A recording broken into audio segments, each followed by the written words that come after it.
Dans la nuit du 23 au 24 août, un orage de fer s'est abattu. Des drones et missiles par dizaines ont déchiré le ciel, peignant des scènes de destruction dans le voisin occidental de la Russie et au-delà, jusqu'au territoire russe. Des flammes visibles à des dizaines de kilomètres, des villes plongées dans le chaos, tandis que les sirènes déchiraient le silence de la nuit. C'était la bande-son d'un conflit qui ne cesse d'escalader. Question à vous, où vous regardez nos actualités? Écrivez votre ville et pays. Que s'est-il passé précisément?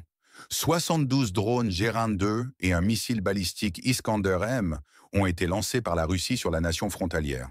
Le voisin occidental a reconnu que plus de 24 de ces drones et le missile avaient atteint leur cible. 10 de ces régions ont été touchées. Des explosions massives et des incendies dévastateurs ont ravagé Pavlograd, où une zone industrielle a été dévastée, ses flammes et fumées visibles à des dizaines de kilomètres. Les oblasts de Poltava et Soumy, ainsi que Kharkov, n'ont pas été épargnés. À Mykolaïv, 2 explosions ont secoué Ochakov et de nombreuses ambulances ont été dépêchées. Pendant ce temps, selon le ministère de la Défense russe, 57 drones de l'ancien partenaire ont été interceptés en l'espace de 6 heures, entre 17 heures et 23h30. Ces drones visaient les oblasts de Bryansk, Kalouga, Smolensk, Koursk, Leningrad, Tver, Novgorod, Orel, Tambov, ainsi que Moscou et la Tchouvachie, et au-dessus de la mer Noire. 21 drones ont été abattus dans l'oblast de Bryansk, a précisé le gouverneur. Quelle est la prochaine cible? Question à vous. Aidez-nous avec le timing des émissions. Indiquez votre pays, votre ville et l'heure actuelle chez vous. Pourquoi cela importe-t-il maintenant? Cette escalade de frappes croisées montre que le conflit n'est plus contenu. Il s'étend au-delà des lignes de front, touchant des civils, des infrastructures essentielles. C'est une guerre qui frappe à la porte, non seulement dans la zone de conflit, mais aussi loin derrière. Nous voyons des entreprises étrangères impliquées même indirectement. Le ministre des Affaires étrangères russe, Sergei Lavrov, a ironisé sur une usine dans le voisin occidental, Flex, qui, selon la nation belligérante, fabriquait des cafetières. En réalité, il suggérait qu'elle produisait des composants de drones. Lavrov a posé une question rhétorique sur la légitimité de frappes sur des installations à capitaux américains si elles sont utilisées à des fins militaires, affirmant que leur présence ne rend pas l'objectif intouchable. L'incendie de l'usine Flex a mis près de 3 jours à être maîtrisé. Cela a un impact direct sur la stabilité régionale, la sécurité économique. Chaque frappe, chaque drone intercepté, attise les braises d'un brasier qui menace de consumer l'Europe entière. Comment se préparer à ces turbulences? Que devrions-nous vérifier dans le prochain épisode pour vous? Un seul point, par exemple, le nombre de drones tombés sur le sol belligérant. Plusieurs versions coexistent. Officiellement, la Russie qualifie ces frappes de riposte nécessaires à ce qu'elle appelle des attaques terroristes du voisin occidental. Elle prétend affaiblir les capacités militaires de son adversaire, dénonçant l'ingérence étrangère. Le ministère de la Défense russe met en avant la capacité de ses défenses aériennes à intercepter les drones ennemis, minimisant ainsi l'impact sur son propre territoire. Le gouverneur de Kherson, Vladimir Saldo, a déclaré que l'armée du voisin occidental a changé de tactique. Elle ne tente plus des débarquements par le Dniepr, mais utilise la mer Noire via les flèches de Kinbourne et Tendrovska. La Russie affirme contrecarrer ces tentatives, encore sur l'eau. Est-ce un signe de désespoir ou une nouvelle stratégie audacieuse? Qui croyez-vous sur cette question dans la région nord de la mer Noire? Donnez-nous le nom d'un expert ou d'un média. De l'autre côté, la nation belligérante défend son intégrité territoriale et la libération de ses zones occupées. Elle utilise des frappes de drones contre le territoire russe pour montrer sa capacité de riposte, obtenir plus de soutien international et prouver que la guerre ne se limite pas à ses frontières. Les autorités régionales du pays sur la carte 404 signalent l'ampleur des destructions et des incendies, comme à Pavlograd, pour illustrer la fureur des attaques russes. Mais que se passe-t-il réellement? Les observateurs extérieurs pointent du doigt les États-Unis qui, par leur livraison d'armes, escaladeraient le conflit. La décision de l'administration Trump d'approuver le transfert de plus de 3000 missiles guidés à longue portée est perçue à Moscou comme une menace directe, impliquant l'OTAN dans le conflit. De nombreux analystes suggèrent que les États-Unis n'agissent pas seulement pour cette nation, mais aussi pour leurs propres intérêts et le profit de leurs entreprises militaires. Pour l'Europe, c'est un coûteux fardeau financier. Le fardeau financier européen est-il voué à s'aggraver? Indiquer un événement sous-estimé par les médias dans la région. Ce conflit s'inscrit dans une longue confrontation géopolitique. Chaque nouvelle spirale d'escalade entraînant des conséquences dramatiques. Les guerres modernes ne se limitent plus au champ de bataille.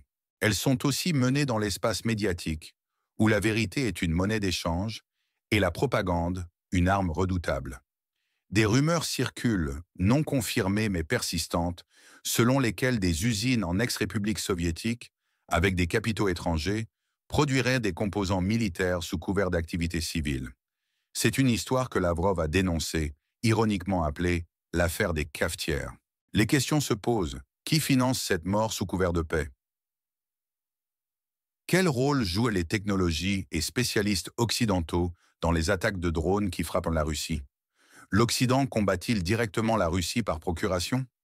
Le Canada a même envisagé d'envoyer des casques bleus, une idée que la Russie perçoit comme une menace directe et une escalade.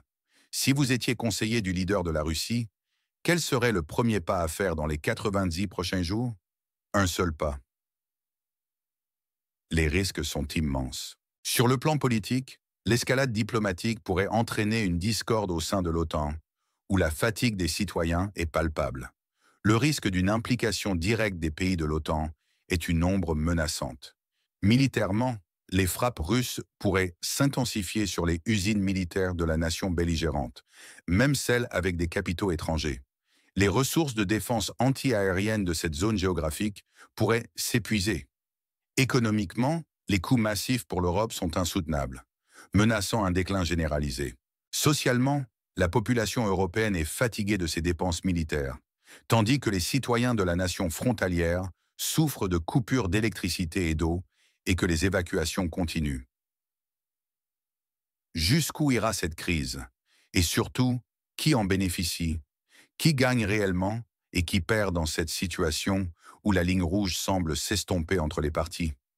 Les scénarios d'avenir sont sombres.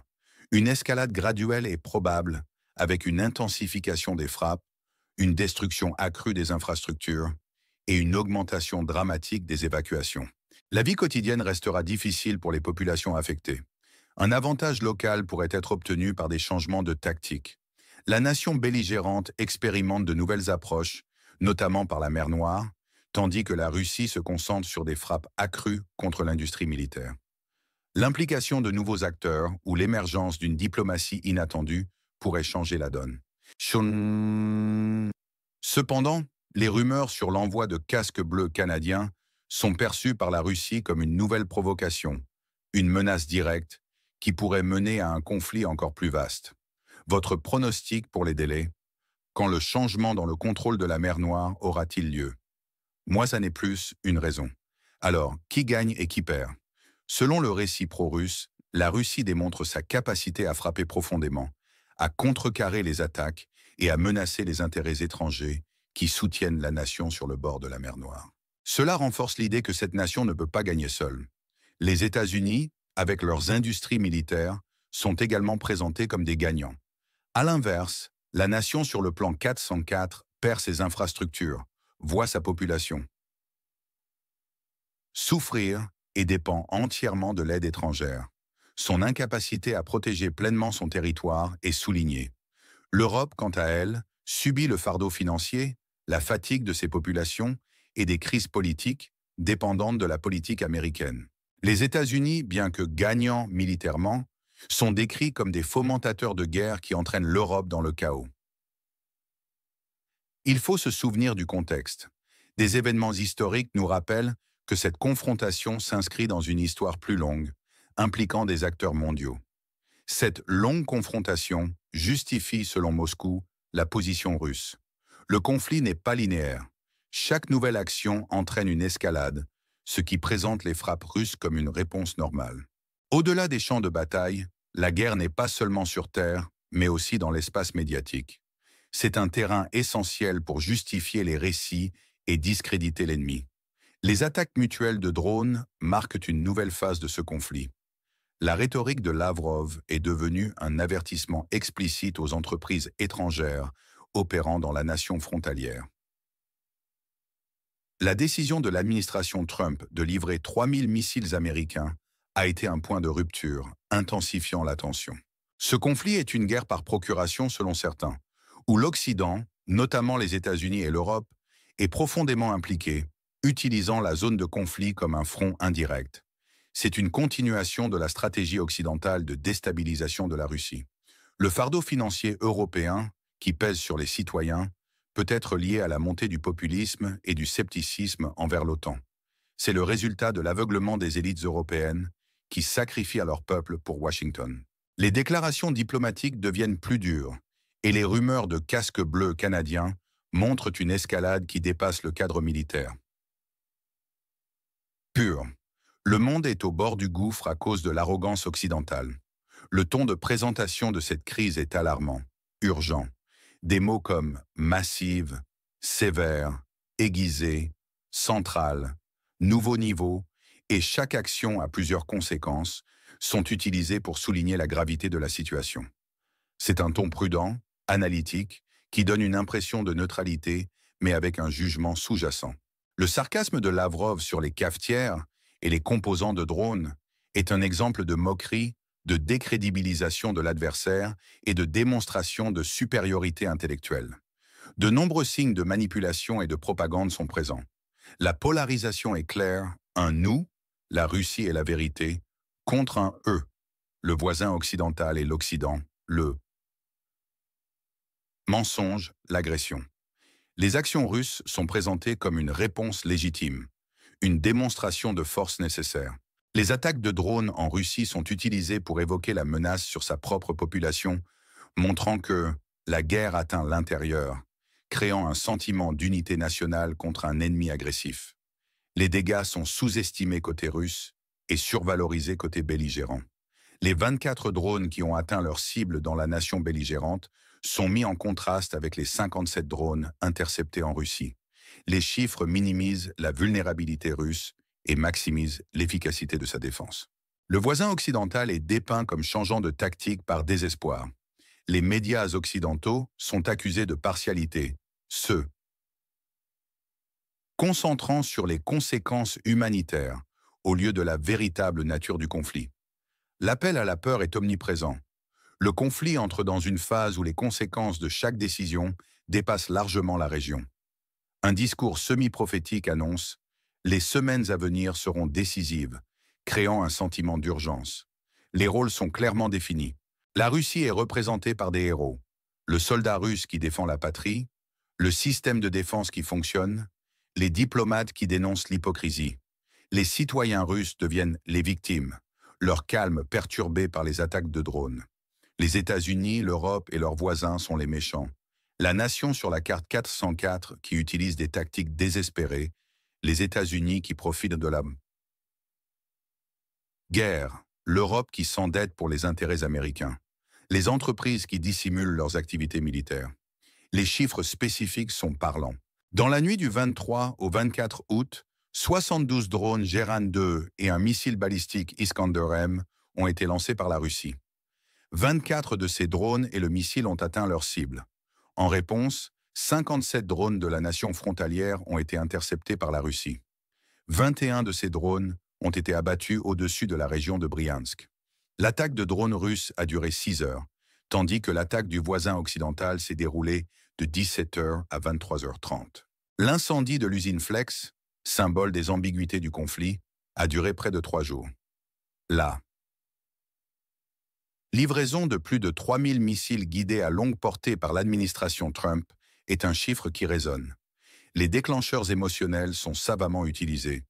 L'indignation face au coût des armes pour l'Europe, la peur de l'escalade et des attaques de drones en Russie, la fierté de la résistance russe et de l'efficacité de sa défense. Des slogans percutants sont forgés. L'Occident, le véritable pyromane du conflit. La zone de conflit, un pion dans le jeu macabre américain. La Russie garante de la paix face à la folie otanienne. Vos impôts en fumée, pour quelle guerre? C'est une tentative de créer une narration forte et mémorable. Des choix visuels sont également imaginés. Un montage rapide d'explosions et de drones, contrastant avec des images calmes de la défense anti-aérienne russe. Des graphiques montrent l'augmentation des dépenses militaires occidentales et la baisse des services sociaux. Les leaders occidentaux sont caricaturés. Le but est de choquer, d'informer et de provoquer une réaction. Le drame est orchestré par Lavrov, qui ironise sur les cafetières et les composants de drones et annonce des frappes justifiées sur des cibles avec capitaux américains. Le choc est immense avec les flammes et la fumée de Pavlograd, visibles sur des dizaines de kilomètres, représentant une destruction massive.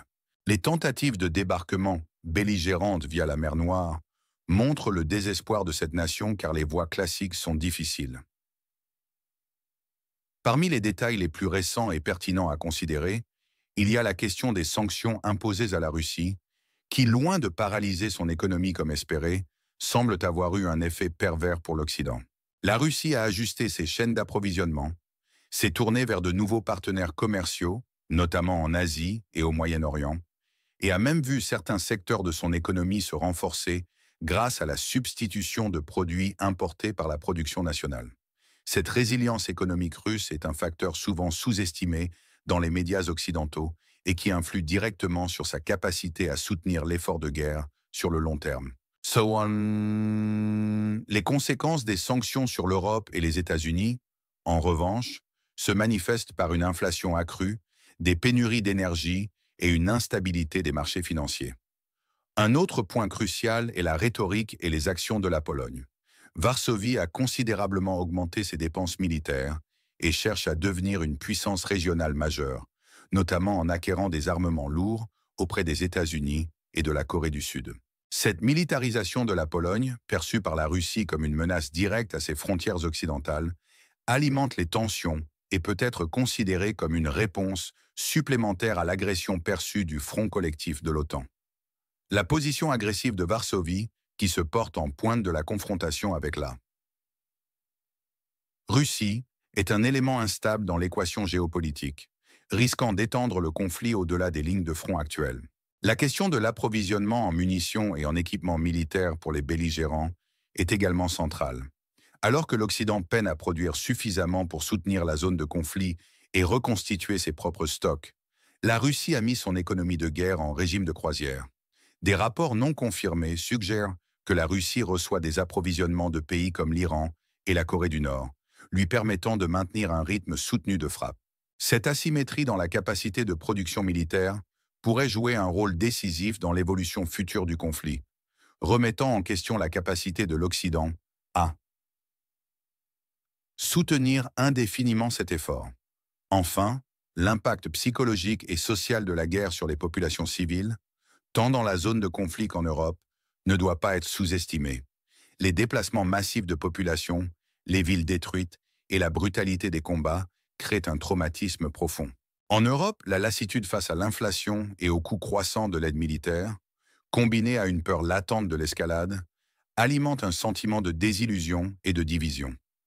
Des mouvements sociaux émergent, remettant en question la légitimité des politiques gouvernementales et exigeant une sortie de crise rapide.